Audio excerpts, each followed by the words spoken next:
Financially যে ডিফিকাল্টিটা ছিল last year, যে আপনি জানেন অনেক টিম প্লেয়ার পায়নি, বাসের টাকা পায়নি, এইসব যাতে আমার প্রায়োরিটি নাম্বার 1 হচ্ছে আমাদের প্রেসিডেন্ট সাহেব আর আমার হচ্ছে এটাই, যে আমরা আমাদের বোর্ডের যে লাস্ট ইয়ারের ওই রকম এম্বারেসিং সিচুয়েশনে আমরা যদি আর না পড়ি, তো সেটার জন্য আমরা প্রোটেকশন আমার নিতেই হবে। সেই জন্যেই আপনারা জানেন আমরা 10 কোটি টাকার ব্যাংক গ্যারান্টি চেয়েছি, কারণ ধরেন লাস্ট পেমেন্টটা যদি না দেয় তাহলে আমরা ব্যাংক গ্যারান্টি এনক্যাশ করে দিয়ে দেবো। একটু বলবেন যে এখন পর্যন্ত মানে কি, এখনই তো আসলে লাস্ট ইয়ার এই মানে আমাদের ছিল ক্লোজিং টু আর অফিস তো এটা 7টা পর্যন্ত আমরা জমা নিয়েছি। এখন জিনিসটা হচ্ছে এ পর্যন্ত প্রায় 10টার মতো জমা পড়েছে। আচ্ছা, 10টার মতো জমা দিচ্ছে, যে আমরা তো জানি না এখন সব এগুলি বাক্সের মধ্যে আছে। আমরা এটা আমাদের বিপিএল অফিসে নিয়ে গিয়ে 8টার সময় মিটিংয়ে খুলবো। আচ্ছা, এমনিতে লাস্ট টাইম কয়টা ছিল ওয়ার্কিং? 5টা পর্যন্ত। হ্যাঁ, না 5টা বা 7টা, আমরা তো এখনো অফিস হচ্ছে ওয়ার্কিংয়ে। অনেকে টেলিফোন করেছে দেরি, তো সেই জন্য আমরা যেহেতু একদম 5টা 7টার বলা আছে যে ওয়ার্কিং টাইমের মধ্যে, যে ওয়ার্কিং টাইমের মধ্যেই আমাদের প্রসেস করতে, আমরা 5টার সময় নিয়ে আবার প্রসেস করে মোস্ট অফ সবাই চলে এসেছিল, প্রসেস করতে দেরি হয়েছে কারণ আমাদের ড্রাফট এগুলি নিতে 10টা পড়েছে।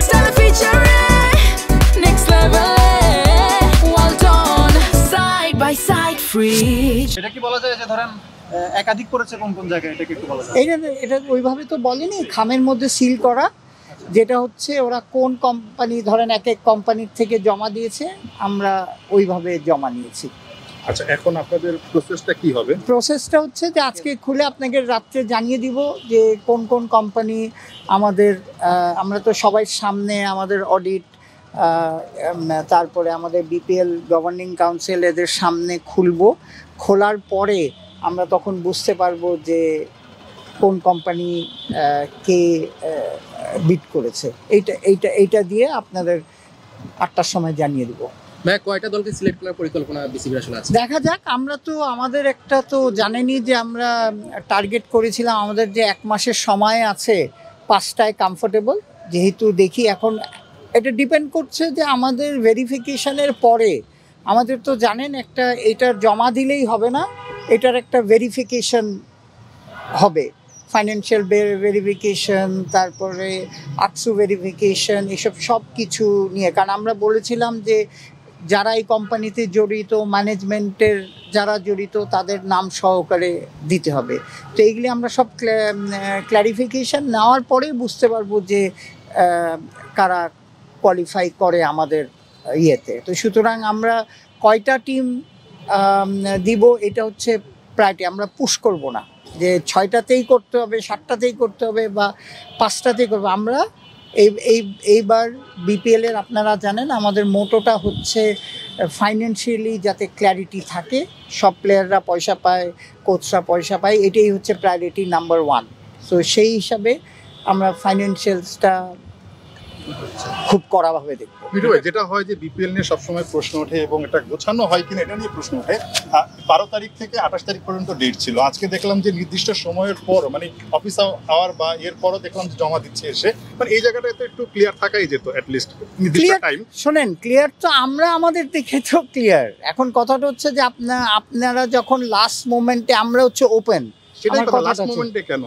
এটা তো আপনার টিমের এদের জিজ্ঞেস করতে হবে, আমাকে তো জিজ্ঞেস করে না। আমরা এতদিন সময় দিলাম, আপনি কালকেও 2টো টিম জমা দিয়ে গেছে, তো এখন হঠাৎ করে কেউ টেলিফোন করতেছে ট্রাফিকে এইসবে। তারপরেও আমরা যেহেতু নিয়মের মধ্যে থাকি, ওয়ার্কিং আওয়ার, ক্রিকেট বোর্ডের ওয়ার্কিং আওয়ার জানেনই, তো আমরা 7টা 8টা পর্যন্ত কাজ করি। সেই হিসাবে এখানে একদম ক্লিয়ার, এখানে কোনো রাগ ঢাকের নেই। সো আমরা 7টা পর্যন্ত আমরা অ্যাকসেপ্ট করি। না সবাইটাই নিয়ে হয়েছে। এখন শোনেন, এখন নেওয়া হয়েছে, বাট তারটা শুরুতে নেওয়া হচ্ছিল না, আমার একটা কথা শুনেন, কে এটা তো জানি না কে কোথায় গিয়েছিল, কি গিয়েছিল। ভেরি সিম্পল একটা কথা, আমরা বলেছি যে আমাদের এই 2 কোটি টাকার সহকারী অ্যাপ্লিকেশন করতে হবে। কারণ আপনি যদি ওইটা এখন খামের মধ্যে নাও দিয়ে থাকেন, এটা তো আমার দেখার বিষয় না। অনেকে বাইরে এনেছে, অনেকে ভিতরে এনেছে, আমরা জমা রেখেছি সব। হ্যাঁ, জমা রেখে এটা কি রিসিভ করার পর 48 ঘন্টার মধ্যে এরকমই তো না না কোনো কিছু ছিল না, ছিল যে হ্যাঁ 48।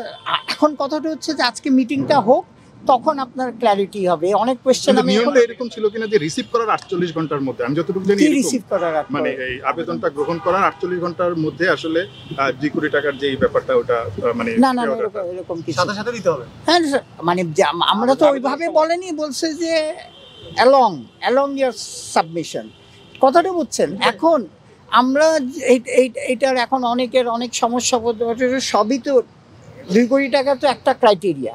হ্যাঁ, প্রথম ক্রাইটেরিয়া হচ্ছে আপনার 2 কোটি টাকা জমা দিতেই হবে।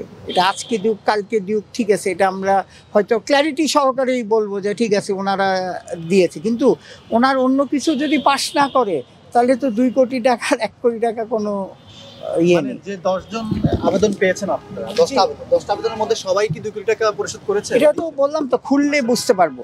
এই যে আমরা এখন বিপিএল এর গভর্নিং কাউন্সিল যখন খুলবো তখন বুঝতে পারবো, ঠিক আছে? হ্যাঁ রাতে আপনারা জানাবেন। হ্যাঁ হ্যাঁ, রাত্রে আমরা ইয়েতে দিব। আপনি তো বলছেন অডিট করবেন, অনেক কিছু করবেন, তাহলে আজকে রাতে কি অডিট? আজকে তো না, কয়টা? 10টা কয়টা? আজকে আপনাদের জানিয়ে দিব যে কারা কারা কারা কারা জমা দিয়েছে, আমার কথাটা বুঝেন। তারপরে কালকে আমরা নানান ইয়েতে চিঠি দিব, ওদের ক্লারিফিকেশন, যেরকম পে অর্ডারটাও দিয়ে দিচ্ছে, এটা পে অর্ডারটাও জেনুইননেস আমাদের তো দেখতে হবে, আমার কথাটা বুঝছেন। এগুলি সব আমরা করব। তারপর আমাদের অ্যান্টি করাপশনে আপনার যেই সব যারা জড়িত আছে তাদের, যারা এই কোম্পানিতে জড়িত আছে তাদের নাম পাঠাতে হবে, অনেক প্রসিডিওর আছে। এটা 2 তারিখে আপনার ইনশাল্লাহ 2 তারিখের মধ্যে আমরা জানাই দিব, ঠিক যারা আছে? যারা আগে রাস্তাগুলোতে অনিয়ম করেছে সেরকম কেউ কি এবার পাবেন? শোনেন, আমাদের যে ব্যাড এক্সপিরিয়েন্স ছিল আগে, আমরা তো বলছি যে প্রথম প্রায়োরিটি নাম্বার হচ্ছে ক্ল্যারিটি। অ্যান্ড আমরা ফাইন্যান্সিয়ালি যে ডিফিকাল্টিটা ছিল লাস্ট ইয়ার, যে আপনি জানেন অনেক টিম প্লেয়ার পায়নি, বাসের টাকা পায়নি, এইসব যাতে, আমার প্রায়োরিটি নাম্বার 1 হচ্ছে আমাদের প্রেসিডেন্ট সাহেব আর আমার হচ্ছে এটাই, যে আমরা আমাদের বোর্ডের যে লাস্ট ইয়ারের ওই রকম এম্বারেসিং সিচুয়েশনে আমরা যদি আর না পড়ি, তো সেটার জন্য আমরা প্রোটেকশন আমার নিতেই হবে। সেই জন্যেই আপনারা জানেন আমরা 10 কোটি টাকার ব্যাংক গ্যারান্টি চেয়েছি, কারণ ধরেন লাস্ট পেমেন্টটা যদি না দেয় তাহলে আমরা ব্যাংক গ্যারান্টি